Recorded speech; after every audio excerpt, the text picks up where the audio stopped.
So this week, just some Q&A, some questions I was sent. Good questions, so I'm going to try to clarify them. And so the first question was about the Accusump. How is it installed? So I'll try and show that in a bit more detail. So this is a 3-quart Accusump. It's on the floor. You can see my fittings starting to leak in storage, so I got a little bit of oil to clean up down there. The 3-quart Accusumps come with either an electric valve switch, and the toggle switch installs on your dash, and you can just open and close the valve when you're done racing. And then there's a manual switch which you can just flip by hand or have someone open for you. I ended up going with the manual just because I was advised that would be safer. If the electric valve fails and you're in a high G corner, then your engine's not getting any help and it might starve for oil. So you can see that the 3-quart Accusump is on the passenger side footwell in my car. Some people do put it in the trunk and put it behind a bulkhead, and sometimes I wish I did that. Maybe I will in the future. Maybe I'll move it back there and just put it behind something so it's a bit safer. So to see where the Accusump goes, you've got to put the car up in the air. So the 3-quart Accusump is on the footwell, a little bit of oil leaking, and up through the firewall. I do not remember if that is an OEM hole or if it was drilled. I suspect maybe it was for the air conditioning condenser, but I'm not sure. So the 3-quart Accusump goes through a line through the firewall into the engine bay, and then it meets the engine at this adapter plate. So there's a sandwich plate, a Mocal sandwich adapter plate where the oil filter goes. And then there are these lines. And the vertical line, the one that goes straight up, is obviously the one from the Accusump. So in the event that the oil pressure in the whole system drops, the Accusump basically is like a big syringe, and it pumps oil into the system to sort of repressurize the system. Those other lines head toward this oil cooler. It's a huge oil cooler, a Cetrad 925. And those lines, go into the oil cooler and back. And if the system is all equalized, it just basically feeds back into the inside of the adapter plate, and the oil just goes that way. But like I said, it's... question number 2. It's about the splitter. So how big is it?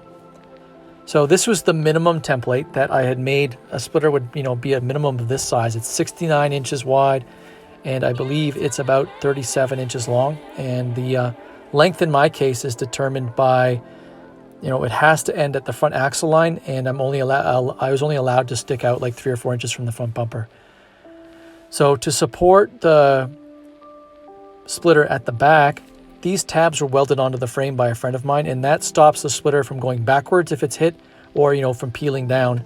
And it's a bit of a novel solution. I haven't seen a lot of people try that, but those little I call them claws, but those little tabs back there are just lower than the sway bar, and it allows like a little shelf for the splitter to rest solidly at the back.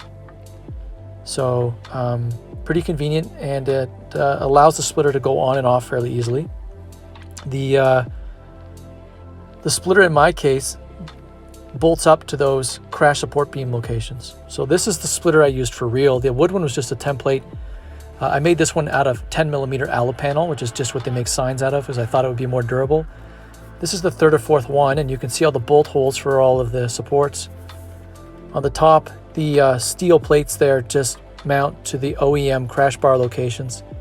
The support rods are just hardware store turnbuckles, and they're heavy, but they do allow a little bit of rake adjustment, so you can see the down and up little diagram I put on, so I can adjust it at the track.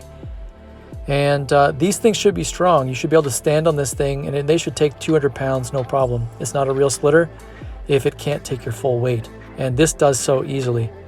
Alu panel's a bit flexible though. I might try going back to plywood this year. So this is just a rough idea of how you can get your template. Most of the time, the easiest way is to just drive up onto a big sheet of 4x8 plywood. Just drive up onto it, straight onto it with your tires on the ground. And this gives you a rough idea of the final shape of the template, from the side. But, to get the ideal shape, you're going to just drive up to it, and then you're essentially just going to trace the outline of the bumper. So I'll push this back so you can kind of see. When you're looking from above, you just trace the outline of the bumper from the front and the sides, just to get that front outline. And then once you've got that traced with a Sharpie, you hop back in and you back up your 3 or 4 inches whatever you're allowed, so you can get the size of the splitter at the front. And that gives you a nice steady 3 to 4 to 5 inch radius on the front. You can extend the sides however you want, and then you're basically going to cut the splitter to make room in the wheel well. It's also very common to add, little diffuser zones to increase downforce of the splitter. So that's about it for this week. We'll be back with more next week.